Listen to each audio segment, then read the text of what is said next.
So all over the news here at the moment in Thailand, we are seeing the impact of the Iran conflict and the disruptions to the Strait of Hormuz. People queuing at the pumps and filling their tanks up with extra fuel, anticipating price increases. The Thai government are telling us there is no issue and not to panic. But as I have dug a little bit deeper into the situation, I've been quite surprised on how this could actually impact Thailand in particular. And in fact, that Thailand could be one of the most exposed countries in Southeast Asia. Now, Thailand is obviously thousands of miles away from Iran, so it's not involved in the conflict at all, and most people here feel completely disconnected from what's happening over there. But the global energy system really doesn't care about geography. The fact is that 20% of the world's oil supply passes through a very narrow shipping lane called the Strait of Hormuz. Every day, 20 million barrels of oil move through the channel. And obviously, as that route has now become disrupted, oil prices are spiking, and it is having its impact here in Thailand. Now, Thailand does produce some of its energy domestically, but I was quite surprised to find out that it imports the majority of oil that it uses. Estimates from international energy data suggest Thailand imports around 85 to 90%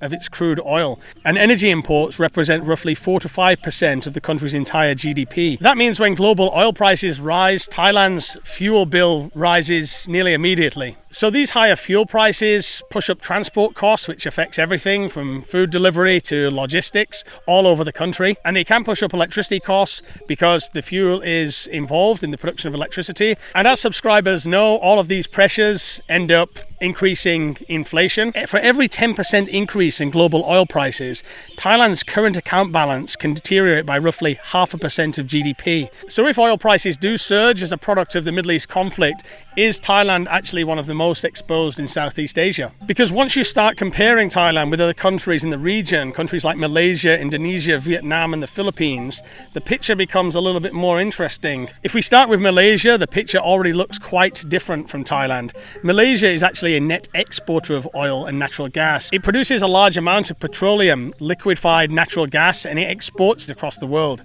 That means when oil prices rise globally, Malaysia can actually benefit. Higher prices increase export revenues and government income. So Malaysia is not exposed in the same way that Thailand is. Then you have Indonesia, which is the largest economy in Southeast Asia. Those that know Indonesia, it actually used to be a major oil exporter and still produces a significant amount of energy domestically, including natural gas and coal. It does import some refined fuel products, but because it still has large domestic energy resources, it has more insulation from global oil price shocks than a country that relies heavily on import. Next, if you take a look at Vietnam, also produces a lot of energy, but its economy is structured quite differently.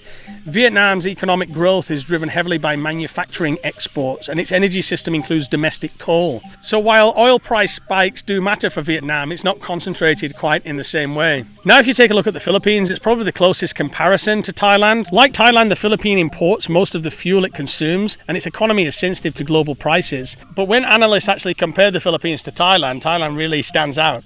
Because Thailand imports 85 to 90% of the energy that it consumes, it leaves it particularly vulnerable. Thailand also has several sectors that are extremely sensitive to fuel prices. You have transport and logistics, which for obvious reasons is very sensitive to fuel cost increases, tourism and aviation, and also manufacturing supply chains. All of these sectors rely very heavily on energy. It's not because Thailand is geographically close to the conflict, but because its economy depends heavily on imported energy in a region where several neighbouring countries produce their own. So as the fuel costs increase, transport costs increase, perhaps flight prices increase, food prices may increase that are being transported around. There's going to be a wider effect if this continues for too long on the wider economy. Prices are going to go up all over, and of course there is inflation. Now, Thailand does generate a large proportion of its electricity using natural gas and other fossil fuels, some of which are imported. When global energy prices rise, electricity generation can be more expensive. This can create pressure for higher electricity tariffs, which of course affects both businesses and households if electricity prices do go up. Thailand is obviously one of the world's major agricultural producers. It's farming everywhere, especially here in the rural areas. It produces a large amount of seafood, of fruit, of poultry, of rice, of course. So the country is not particularly vulnerable to food shortages in a way that some heavily import-dependent countries are. For example, my sister is living in Dubai, and I believe that in Dubai they import a lot of their food. The figure that I heard was 90%. But Thailand is not particularly vulnerable, but food prices can be affected in other ways. The main issue here when it comes to food could be fertilizer. So a lot of fertilizer travels through the Strait of Hormuz. Along the same lines, there may be some problems with shipping and international goods. So for expats that get all of their international goodies from the UK, perhaps that is going to be a little bit more difficult to get hold of, or prices may rise going forward. So maybe the biggest tragedy for British expats could be not getting access to the HP brown sauce. And finally, when it comes to tourism, I do have friends that are actually stuck here, and some of them are enjoying it too, making a holiday out of it, but they can't get back yet through Dubai. And generally the Thailand economy already was seeing a slowdown in the tourism numbers, and I'm not sure that what's happening is going to be particularly great for improving those numbers. Of course, if all the prices go up, this is the cost of living going up for people, and some people are already struggling to get by, particularly in the city, which also might seem a little bit contrarian, because people think that it would be those in the rural areas, the poorer folk, that may suffer more from this. And to be honest, my first opinion was that, until I talked it through my wife, and she gave me another perspective. She told me that I'd failed to realize that most of these people are already living so close to the edge that wider prices don't really matter, because they never had any money to buy anything anyway. And most of them don't have cars or vehicles to run. Of course, she was generalizing, but the point that she was making was there are many people in these rural villages that this won't affect at all. They never had any money for supermarkets, so if the prices go up in the supermarkets, that's fine by them. They never go anywhere, and they live off their own home supplies of rice and hardly turn on the lights because they don't want any electricity bill. And so maybe it could be that they are some of the most resilient Thais when it comes to these kind of crises unfolding. Of course, that's not true for all.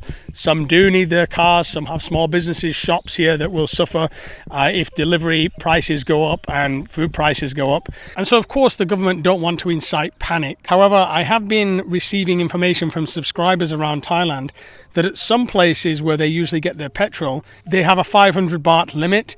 In other places, it's 1,000 baht limit. One funny anecdote that I heard from one subscriber is you can get 500, but then you can get 500 again and again as many times as you like, so long as the individual purchase is only 500. So it seems like different petrol stations across Thailand are opting for different policies, and this could be symptomatic of a deeper problem that's under the hood and that is not being widely discussed and talked about at the moment. So it does indeed seem that Thailand is one of the most exposed economies in Southeast Asia to the events in the Middle East. Does that mean there's going to be a big collapse down of society or whatnot? I don't think so. I think it's just going to result in higher prices and some inflationary impact. If it was to go on and on and on, perhaps there would be some global economic crisis that we have to prepare accordingly for. Probably why gold is going to the moon, and why some financial advisors in Thailand are actually suggesting to keep 3 to 6 months of cash, which was something reported to me by my wife yesterday. I don't think a lot of Thais can afford to do that. I don't think they can afford to keep 3 to 6 months of cash, but it may be prudent. Solar is looking like a good idea right now. We've had a lot of subscribers, probably over 30, that have reached out to my email below to ask about the solar. I can refer you for the solar. I've got a vlog on the solar that we did as well on my other channel. I'll link that below. So like everywhere, Thailand is exposed to some extent to the happenings of what's going on in the Middle East. And more than anything, I think it just goes to show how an event so far away can have ripple effects here in rural Thailand.